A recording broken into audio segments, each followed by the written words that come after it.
जवळपास 20 उमेदवार लोकसभा निवडणुकीसाठी आम्ही नक्की केलेत. प्रकाश अण्णा शेंडगे. आज ओबीसी पार्टीचे प्रमुख नेते आणि कार्यकर्ते यांची एक संयुक्त बैठक झाली.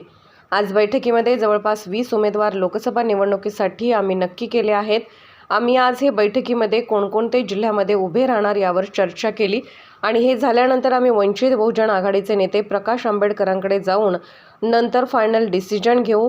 भटके, विमुक्त, ओबीसी आणि वंचितची युती जिंकल्याशिवाय राहणार नाही. ओबीसी समाजाच्या लोकांना आणि भटके विमुक्त समाजाच्या लोकांना याआधी कोणीही तिकीट देत नव्हतं, पण आता आमची पार्टी आल्यानंतर सगळ्यांना न्याय मिळेल आणि लोकसभा किंवा विधानसभा असू द्या, तुम्हाला यामध्ये आमच्या पक्षाचे लोक इकडे निवडून येतील. आपलंच मत, आपलाच नेता, आपलाच पक्ष आणि आपलीच सत्ता.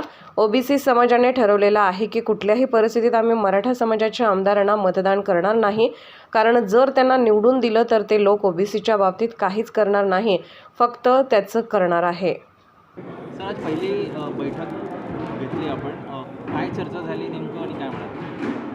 आज ओबीसी बहुजन पार्टीच्या प्रमुख नेते आणि कार्यकर्त्यांची एक संयुक्त बैठक जी आहे ते आज या ठिकाणी सकाळपासून आज सुरू झालेले आहे. आजच्या बैठकीत अनेक महत्त्वपूर्ण निर्णय जे आहेत ते आजच्या बैठकीत घेण्यात आलेले आहेत. त्यातल्या त्यात आज जवळपास 20 उमेदवार जे आहेत, आमचे लोकसभेचे 20 उमेदवार आज आजच्या बैठकीत आम्ही नक्की 22 उमेदवार आजच्या बैठकीत आम्ही नक्की करण्यात आलेले आहेत.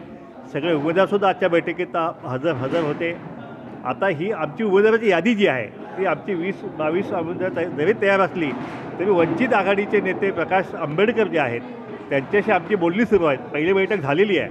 आता दुसरी बैठक आमची येत्या 2-3 दिवसात होण्याची शक्यता आहे आणि ती फायनल बैठक असेल. त्या बैठकीमध्ये आमची युती एकदा फायनल झाली की मग आमची यादी जी आहे, आमचे उमेदवार जे आहेत ते उमेदवार आमचे जाहीर केले जातील. प्रत्येक ठिकाणी, इव्हन बारामतीसारख्या ठिकाणीसुद्धा या ठिकाणी आमचे 3-3 उमेदवार तयार झालेले आहेत आणि त्या ठिकाणी 3-3 प्रस्थापित उमेदवाराच्या समोर आमचा एकच विस्थापित जो आहे तो उमेदवार आमचा ओबीसी असणार आहे. आणि ह्यावेळी नक्की बारामतीसुद्धा जी आहे ती आम्ही ओबीसी भटकेमुक्त जे आहे आणि वंचित आमची युती जी आहे ती जिंकल्याशिवाय राहणार नाही. बाकीच्या ठिकाणीसुद्धा अनेक परभणीसारख्या ठिकाणी आमचे ज्येष्ठ नेते हरिभाऊ शेळके आहेत, त्यांना आम्ही विनंती केलेली आहे त्या ठिकाणी लढण्याची आणि त्यांचं जवळपास फायनल झालं. आंबेडकरांसुद्धा आम्ही त्यांच्या नावाची आम्ही चर्चा पण केलेली आहे.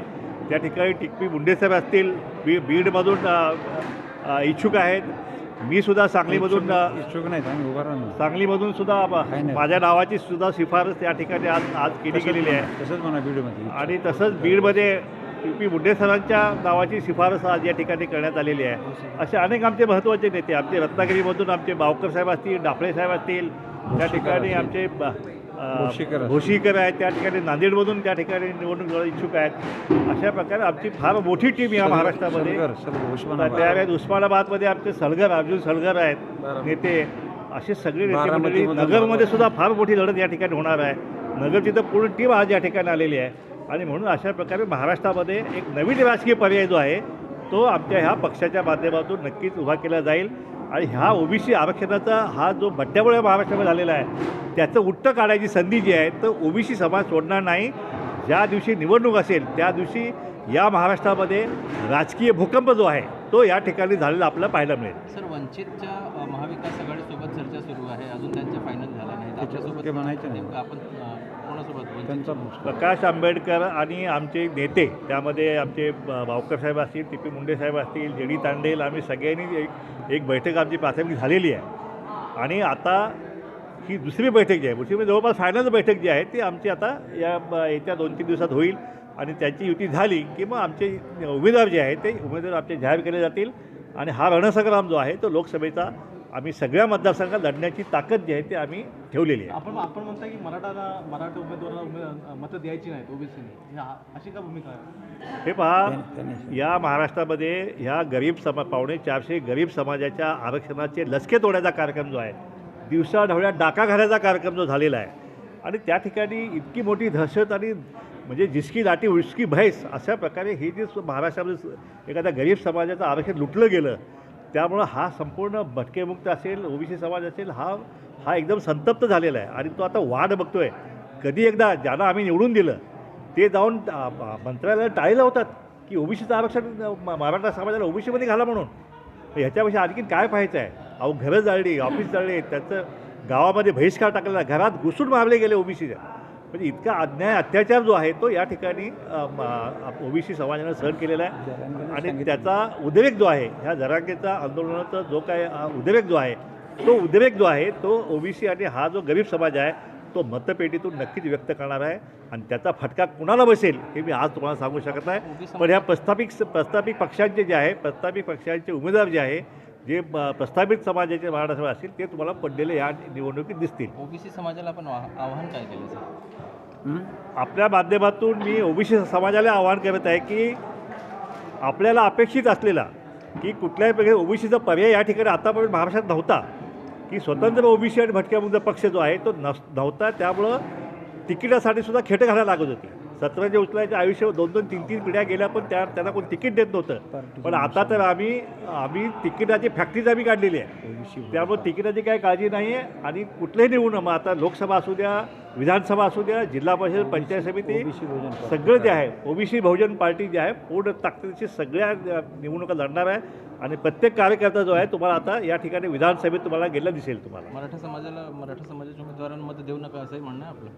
नाही, ओबीसी समाजाला ठरवलेलं आहे की कुठल्याही परिस्थितीत आता मराठा आमदारांना मतदान करायचं नाही कारण त्यांना निवडून दिलं पण त्यांनी ओबीसी आरक्षणाच्या बाबतीत कसलीच भूमिका घेतली नाही, बघ्याची भूमिका घेतली.